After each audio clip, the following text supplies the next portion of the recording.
এর জন্যেও এটা বড় কোনো আশা নয়, কখন আমি ছাড়া পাব। দ্বিতীয় বিষয়টি হল দুনিয়ার শাস্তির ক্ষেত্রে যা এটাকে কিছুটা সহজ করে দেয়, কিছুকাল পর মানুষ ওই শাস্তিতে অভ্যস্ত হয়ে পড়ে।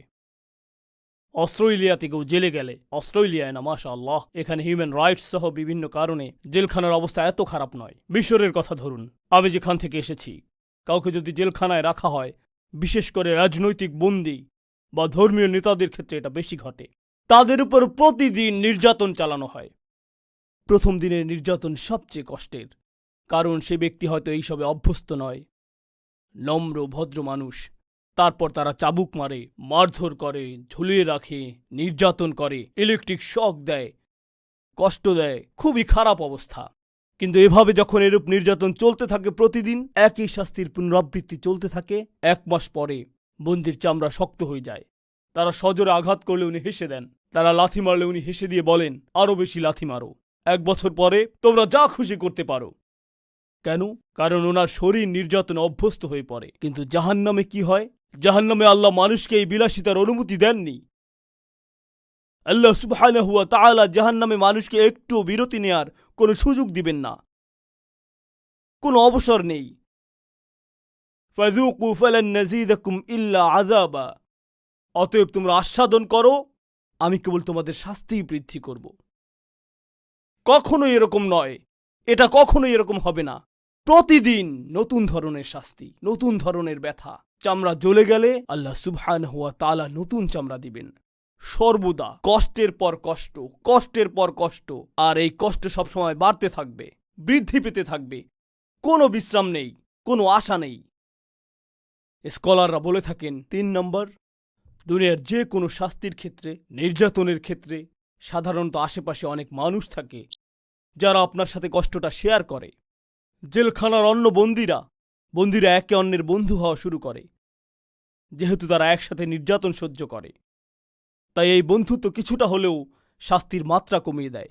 আমি চাবুকের কষাঘাত খাচ্ছি, সেও খাচ্ছে, আমাকে পেটানো হচ্ছে, আবার তাকেও পিটানো হচ্ছে। এর ফলে কিছুটা হলেও নিজের মনে সান্ত্বনা পাওয়া যায়। কল্পনা করুন তো জাহান্নামে কি হবে।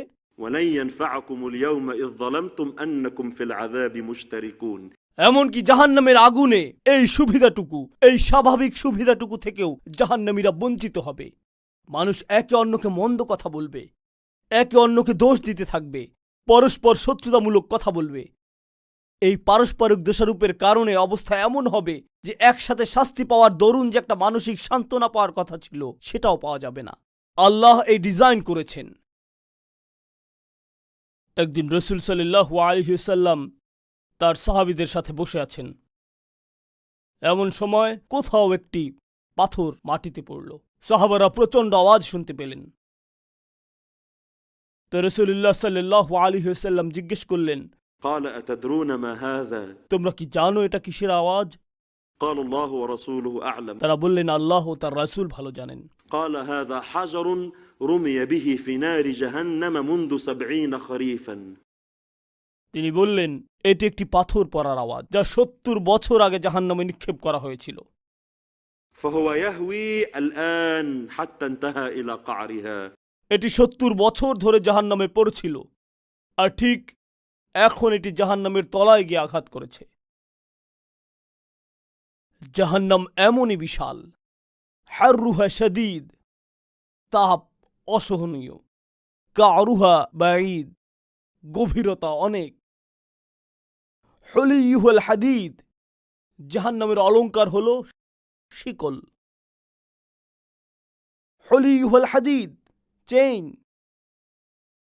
وشرابها القيح والصديد। জাহান্নামে যে পানীয় দেয়া হবে তা হবে তীব্র গরম পানি।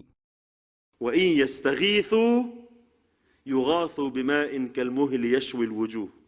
জাহান্নামের সমস্ত অনুভূতিগুলো একই থাকবে। মনে করবেন না যে জাহান্নামে আপনার খাবার দরকার হবে না। ব্যাপারটা এমন নয়। জাহান্নামে ক্ষুধা এবং ব্যথা এমন তীব্রভাবে অনুভূত হবে যা পূর্বে কখনো অনুভব করেননি। এমন তৃষ্ণা অনুভব করবেন যে পূর্বে কখনো এমন তৃষার্ত হননি। কিন্তু যখন ক্ষুধা অনুভব করবেন, আপনার খাবার হবে জাক্কুম। জাক্কুম কি? طلعها كأنه رؤوس الشياطين। একটি গাছ আল্লাহ সুবহানাহু ওয়া তাআলা দোজখের আগুনের ভেতরে তৈরি করেছেন। এর শিকড়গুলো জাহান্নামের আগুনের একেবারে তলায়, যা পুড়ে যাওয়া মানুষের পচা ঘাম, রক্ত, পুজ, পুড়ে যাওয়া চামড়া খেয়ে বড় হবে। আর এই গাছ থেকে যে ফল বের হবে তার নাম হলো জাক্কুম। আল্লাহ রসুল সাল্লাল্লাহু আলাইহি সাল্লাম বলেছেন, যদি জাক্কুমের এক ফোঁটা দুনিয়াতে পড়তো, এটা পৃথিবীর সকল জীবন ধ্বংস করে ফেলত। ভাবতে পারেন, এটাই আপনার খাদ্য, এই খাবারই আপনি খাবেন আল্লাহ সুবহানাহু ওয়া তাআলার অবাধ্য হওয়ার কারণে। ফাইন্নাহুম লাআকিলুনা মিনহা, নিশ্চয়ই তারা তা থেকে খাবে। শুধু যে অল্প করে খাবে তা নয়, فمالئون منها البطون আপনি খেতে বাধ্য হবেন। আপনি খাবার চাইবেন, তারা জাক্কুম দিবে, আর এত বেশি পরিমাণে খেতে বাধ্য হবেন যে পেট ভর্তি হয়ে যাবে। এরপর আপনি তীব্র তৃষ্ণা অনুভব করবেন। প্লিজ পানি দেন। ثم إن لهم عليها لشوبا من حميم এর উপর তাদেরকে দেয়া হবে ফুটন্ত পানির মিশ্রণ, জাহান্নামের আগুনের তাপমাত্রার ফোঁটা। وإن يستغيثوا يغاثوا بماء كالمهل يشوي الوجوه এটা আপনার চেহারাকে ঝলসে দিবে। আপনার চেহারা ঝলসে যেতে থাকবে, চামড়া গলে যেতে থাকবে, অঙ্গ প্রত্যঙ্গ গলে যেতে থাকবে। এই পানি থেকে কোনো আরাম নেই, কোনো বিশ্রাম নেই। স্কলাররা বলেন, জাহান্নামের মানুষেরা চিৎকার করতে থাকবে। একদিন, 2 দিন আমি জাহান্নামের আগুনের পোশাক পরে আছি, আমি জাহান্নামের আগুনের জামা পরে আছি, আমার শিকল দোজখের আগুনের, আমার খাবার জাক্কুম, আমার পানীয় হলো হামিম। আর আমি তীব্র অন্ধকারে, আমি কিছুই দেখতে পাই না, কথা বলার কেউ নেই, অভিযোগ করার মতো কোনো বন্ধু নেই, কোনো সাথী নেই। আমার বিছানা দোজখের আগুনের, কোনো বিশ্রাম নেই, কোনো আরাম নেই, কোনো বিরতি নেই। মানুষেরা চিৎকার করতে থাকবে জাহান্নামের রক্ষীদের দিকে। আল্লাহ সুবহানাহু ওয়া তাআলা কোরআনে বলেন, আলাইহা 19, জাহান্নামের জন্য আছে 19 জন রক্ষী ফেরেশতা, জাহান্নামের আগুনের জন্য বিশেষভাবে তৈরি টর্চার। তারা শুধু টর্চার করতে জানে। আর তাদের লিডার হলো মালিক। خازن النار মালিক নামক একজন ফেরেশতা হলো জাহান্নামের প্রধান রক্ষী। আল্লাহ সুবহানাহু ওয়া তাআলা তাকে সৃষ্টি করার পর থেকে তিনি হাসতে পারেন না, তারা নরম হতে পারেন না। আলাইহা মালাইকাতুন গিলাযুন শিদাদ, আল্লাহ তাদের বর্ণনা দিচ্ছেন, তারা পাষাণ হৃদয়, কঠোর স্বভাব, শক্তিশালী। لا يعصون الله ما أمرهم তারা আল্লাহর আদেশ অমান্য করতে অক্ষম। ويفعلون ما يؤمرون মানুষ চিৎকার শুরু করবে, আর্তনাদ শুরু করবে এবং দয়া ভিক্ষা চাইতে শুরু করবে এই গার্ডগুলোর কাছে।